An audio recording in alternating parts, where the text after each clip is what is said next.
This is Dave's proprietary 6100 trophy truck setup. The smell of leather in a pre-runner, I'll tell you what, it's something.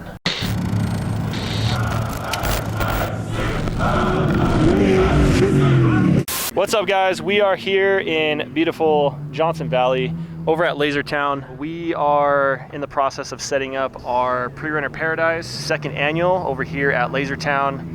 Super thankful to be here. It's gonna be pretty rad. People are already rolling in, so this is obviously gonna be released later, so now you know, come next year. I'm here with Greg and his beautiful Silverado. This thing just got finished like last year, right? Yeah, it's basically the summertime we got the glass done and sort of got it to actually drivable on the street. So we had Off-Road Expo Pomona just this past month, and for those of you who don't know me, I'm Garrett. I'm one of the event coordinators with Terra crew. Some of you know me. I do a lot of behind the scenes stuff. So James isn't here yet. He's late, as always. Shocker. So I'm doing this. So Greg, we had his truck in one of our, or in our hall over at Off-Road Expo. We shared the whole backside of Score, Building 7, and this was one of the trucks that I had up front because, for obvious reasons. And that was the first time I've seen it in person. And Greg said that he was going to be out here at Pre-Runner Paradise, so we had to do a video on it. So I'm going to jump right in and find out everything we need to know about this beautiful truck.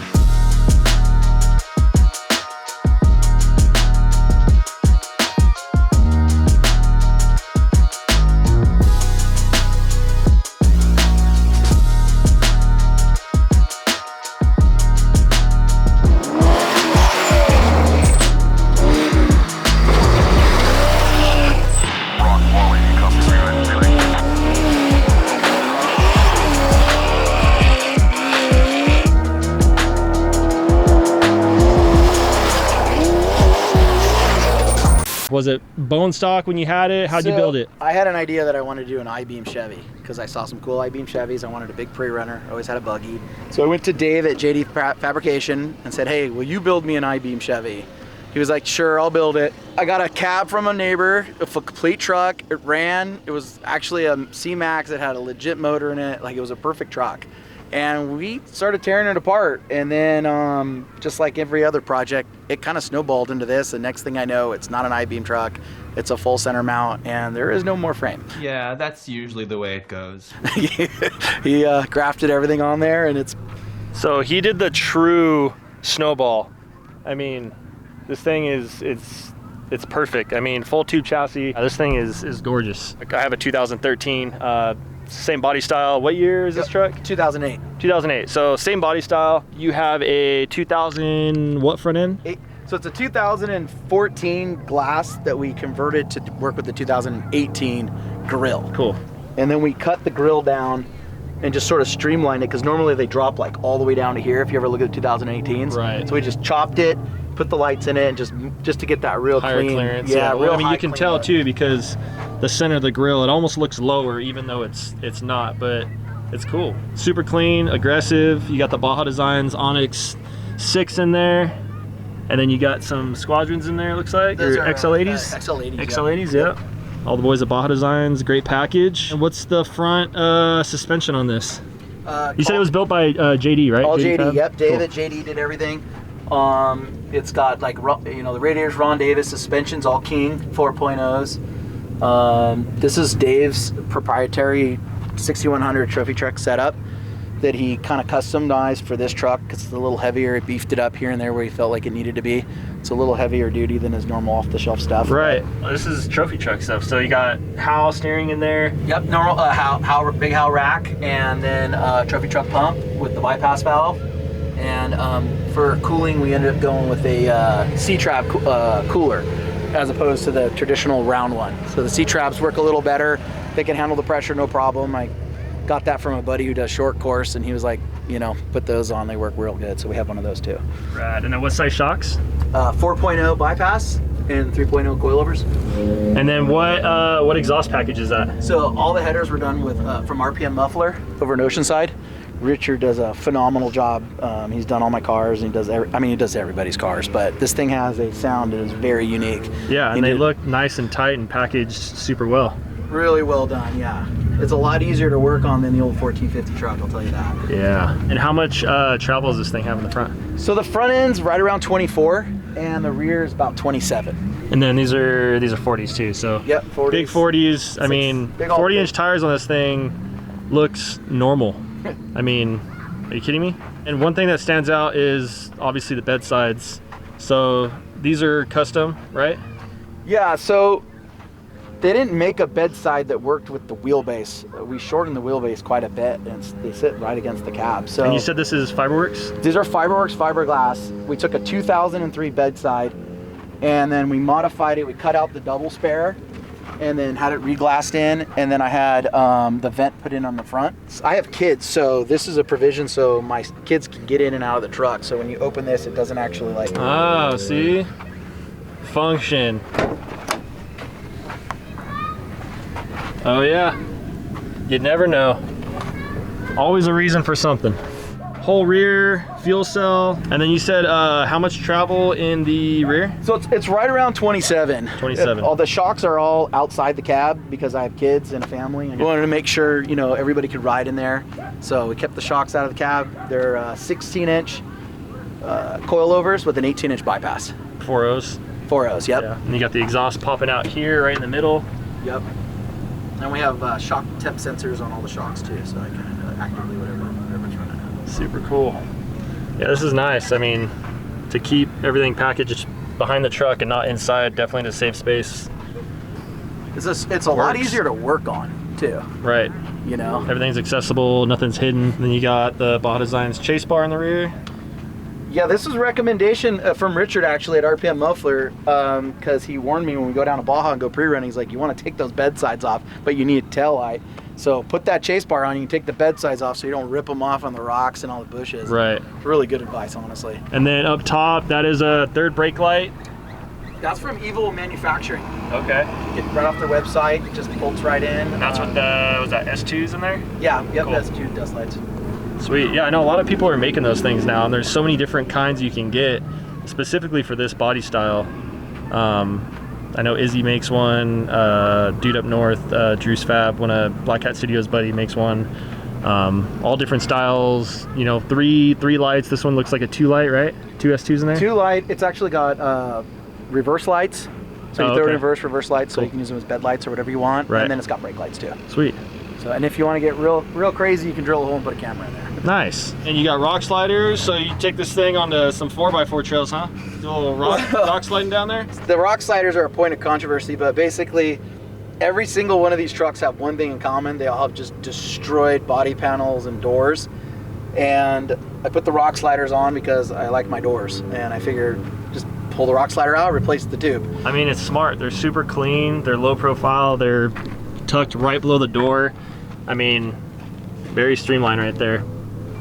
You almost don't even notice them. Let's dive into the interior of this thing. So who did all the interior, the dash and all that stuff? So the dash, I did most of the interior work, but the dash is a Fiberworks dash that I modified. So I extended it down to the center console and then had it wrapped. And then we just sort of just jammed all the stuff in we needed and tried to lay it out as clean as possible. Yeah, I mean, without kind of being too cluttered. Super clean. The smell of leather in a pre-runner, I'll tell you what. Can't beat that combination. It's something. Luxury. And then you have Sparco seats in here. Yeah, these are like a street leather Alcantara seat. Okay. I had the traditional Evos in here, and I saw these, and I just sold all the Evos and went to these. Yeah, they look great. I mean, and even the cage work in here, I mean, to have an extra cab and to be able to even squeeze back there, like look at all the room we have right here. Like the design of the cage is awesome. It was pretty critical that my kids and my family, as we grow and own this vehicle, that they can continue to ride in it. Right. And then what seats are in the back? Are those pure? Oh, no. So these aces. are if you take the cab measurement on this thing, it's the same size as a Razor. Okay. And I had a Razor, and I was like, oh, you can easily fit 4 seats in this thing. So I bought Razor depth bucket seats. And there's a company called Apex, and they make them and bolted them in, and they make the insert too, and it kind of all matches and dude, look great. So we extra cab truck with a 4-seater. I mean, and plenty of room. Look at that. and then with the kiddo inserts right there, and they can just hop in and out. You don't gotta jump through the front or nothing in there. Dave welded the little tab here to keep them from opening, because these doors, you know, they open real far. Where at? Right here. Oh, yeah. Yeah, so these, so you know, these doors are that bifold. Yeah, you're right. Yeah, so that keeps them from ruining the glass. Yeah, dang, I might have to show Mason that deal. He's got the same problem. He's got the same problem right over there. And then you have all the carbon fiber this is just protectors on there. You know, so I painted it all, and it's a lot of work to paint one of these trucks, and I just went on Amazon and found cool stuff that I could cover tubes with that wouldn't get scratched and dinged. And my kid puts rocks in here, you know. He's 8 years old, so and you never know. And it looks great. I mean, I know a lot of people do this, and it's smart. It, you know, protects everything. You have Baja Design interior lights. Is that what that is? Just that one. Yep. There it is. Yep. Nice. Yeah, I mean, it's all you need. That's plenty of light. And then I have to ask, that guy is not out of a Silverado, correct? No, it's out of a Ford Taurus. Dude. And why? Well, it holds my wallet, and if you have a pre-runner without a lot of storage, it's nice to stick your wallet in there, and you have like normal. So was there not a storage compartment with the Silverado one originally? Whatever was in here got thrown in the garbage, including all of the wiring. So it was gutted. Yeah, I mean, when you tear one of these down, maybe don't throw all the parts away, but we threw all the parts away. So it resulted in a Ford Escort. So at the end of the day, these are out of a Jeep Gladiator, and they're not fabric wrapped, they're kind of durable, and they still have, you know, the lights and everything. When this guy gets all trimmed out, the idea is all the fabric will go to here and it'll have the natural bulge, and it will bulge around here, and, you know, just that last step. Cool. Yeah, so you're pretty much done with this thing, huh? So just the headliner and... Headliner, a tiny bit of interior work, and just, you know, the normal Justin coils and, you know, just, you know, tweaking on it. Right. But for the most part, it's definitely ready to rip, and it's super fun to drive. So truck JD Fab built, plumbed and wired and all that stuff. Who did all that? Did he do that as well? Yeah, I did all the wiring and the plumbing. Oh, sweet. I raced for a long time, so I'm pretty comfortable putting things together and taking them apart and doing the plumbing. The wiring, on the other hand, was a whole nother deal. I literally took some online classes, and I come from an electronics background. I figured I'd give it a shot. So it has a full TEF cell, Canon plug. You know, they want a lot of money to wire one of these trucks. Yeah, see, and like, obviously, so Greg doesn't know how to fabricate, right? No, I do not fabricate. I had to pay for that. If you specialize in anything that has anything to do with these trucks, I mean, use it to your advantage and do it yourself. You're going to save an ass ton of money to do it yourself. Even if it's just wiring, I mean, you probably saved how much? I was quoted between $40,000 to $50,000 to wire this truck. And it costed you how much to do it? I spent a total of $6,500 with Pro Wire. And I have your time and labor. Yeah, and my time. So I kind of went hog crazy on that. That's great. I mean, it was. I think I have about 400 hours into the wiring. Wow. But it's all documented, and it's all pinned, and it's, you know. Come on, Gavin. He's like, I don't know where the damn alarm is. All right, well. Oh yeah, nice and tight. That is that's Dave's little accessory package right there. So what motor and trans are in this? It's got a Maruzi 441 with a dart block and Brodex heads, all the big stuff, and then it's got a Colhane 4L80. That's all the good stuff, man. Yeah. What kind of power is it putting down? You know, I think it's 410 to the tire, and my guess is that was on Danzio's dyno, so my guess it's probably anywhere between, like, probably around 650, maybe a little more. It's hard to say. Yeah. There's so much drivetrain loss with these things, and it's got a high stall torque converter, so it's really hard to say exactly how much power it is, but more than enough. Yeah, no, it's fun. That's all you need. Yeah. Yep. 40s, BFGs on, are those Ultra wheels? Yep, Ultra, big. They've helped me out for many years. They were a sponsor when I was racing. Oh, what did you race? I raced 1450 for a long time, back in the old Plaster City days, and then at the end I converted the truck to a 7200. Sick. So I raced a couple races with Best in the Desert, 7200, and the motor exploded fantastically, and that was pretty much the end of the 7200 racing. Nice. So now just big luxury pre-runner stuff. Well, you sort of sell everything you have to build something like this. Yeah, right. And then you hope you can get to the end. But look at the outcome. Yeah. Oh man, come on now. It was worth it, right? Yeah. Does your wife love you? We're still together, so Hey, that's a great thing. there you go. Yeah, my kids made fun of me for about 3 or 4 years about this invisible pre-runner that didn't exist. Yeah, sure, Dad, for sure. For sure. You know, you sell the buggy and you sell the race truck and you sell the Razor, you sell everything, and they're like, when is this thing going to be done? That's funny. So then these are JD's arms. Oh, absolutely. Cool. And that's his logo on there? Yeah. Yep. Super cool. And then what brakes are on here? Brembo. A lot of things are actually off this truck are from the Kurt Leduc swap meet. So, you know, the Kurt Leduc swap meet's a great place to get parts. These 40-inch tires from the Kurt Leduc swap meet.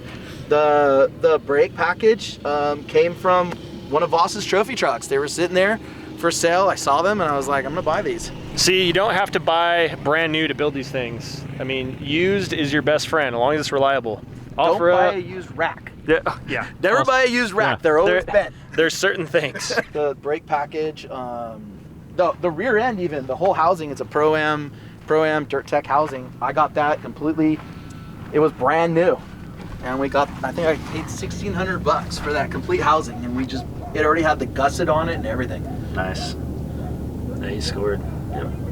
Half the fun is, you know, is getting the parts, right? We spend so much time trying to get to the goal, but the journey is building them. You just let them stack up till you got them all. That's so much fun, just like trying to figure out what you're gonna do and doing all the research. Yeah, this package good, man. This truck's awesome. What radio package you have on there? It's got a Kenwood 110 watts, and then PCI programmed it for me. PCI, cool. Yeah. We are gonna finish up getting ready for tomorrow. It's gonna be one for the books for sure. I think going forward, we're gonna have all of our Pre-Runner Paradise events here. Hopefully we are accepted back by Cody, thankfully, or hopefully. We'll be good. Yeah, we'll be good. We'll clean up. We're good. Yeah, we're good. Pick up the trash. Pick up the trash. We're good. Yeah, see, look at, we're already picking up trash. Yeah, wasn't that yours? No. So thank you guys, like, comment, subscribe, all that stuff, and we'll see you out in the desert this year. Later.